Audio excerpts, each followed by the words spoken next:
Shuhnsat Lotwasin Sosere Kilomin Afuto Francis Fapase Swargastuma. Asu Ataliye Unhase Swargastume Hala Santa Marta Hititi Unhase Kiluhiti.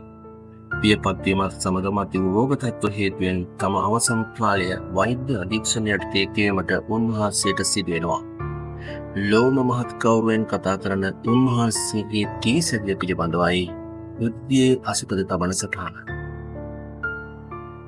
හොරේ මාරියෝ මෙල්වෝ නමින් ආජන්ටිනාවේ පුවනස් අයර්සිටි උන්වහන්සේ උපත ලබන්නේ දරුවන් 5 දිනකින් පවුලේ වැඩිමනා ලෙස.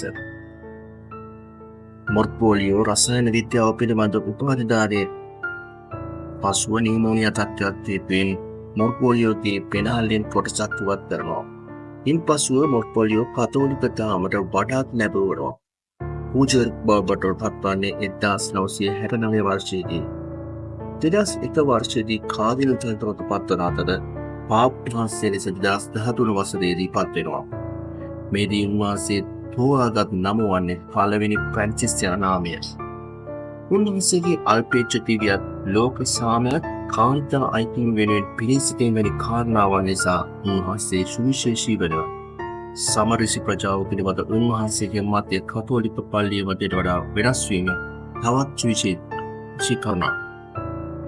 කොවිඩ් සමයේදී උන්වහන්සේ පැවැතු හුදකලා දේවමය මුළු ලෝකෙම අවධානයට ලක් වුණා. මෙරට මාස්ක් ප්‍රහාරය සිදු වූ අවස්ථාවේදීද උන්වහන්සේ සිදු කළ දේවමහයට මුළු ලෝකෙම අවධානය යොමු වුණා.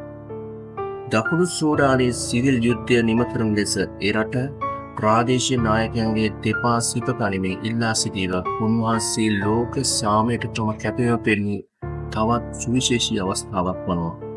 ස්වර්ගස්ථ වූ පසු උන්වහන්සේ සාමයේ පාපවහන්සේ ලෙස නම් පුහුණු ලබන්නේ ඒ අනුව.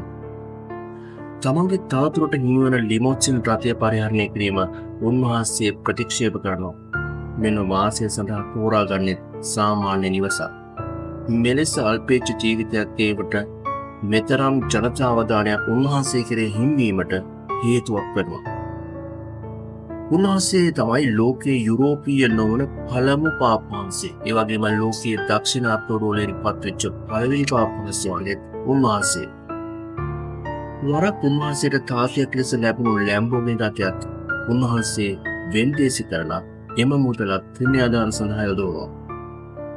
එමෙන්ම පාප් වහන්සේ කෙනෙකුගේ අවමංගල්‍ය සිදුවන ආකාරය උන්වහන්සේ සංශෝධනය කර තිබෙනවා.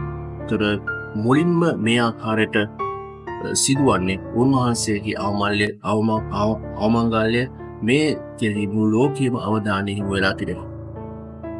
2015 උන්වහන්සේ ශ්‍රී ලංකාවට පැමිණෙනවා. ප්‍රාශ්කිතදා දේවමේ උන්වහන්සේ සහභාගී වූ අවසන් දේවමෙහිය. විවේක ගන්නා ලෙස වෛද්‍යවරුන් දන්වා ඇතත් තම වගකීම වෙනුවෙන් කැපවීම පෙන්වමින් උන්වහන්සේ අසනීප තත්ත්ව හමු වුණත් මේ දේවමෙහියට සහභාගී වුණා. තම දීසරේ නිම කළ ජනතාවගේ පාප් වහන්සේට අපි සියල්ලන්ම එක සිතින් මොක්ෂුව පතමු. තවත් වීඩියෝකින් හමුවෙමු. සුබ දවසක්.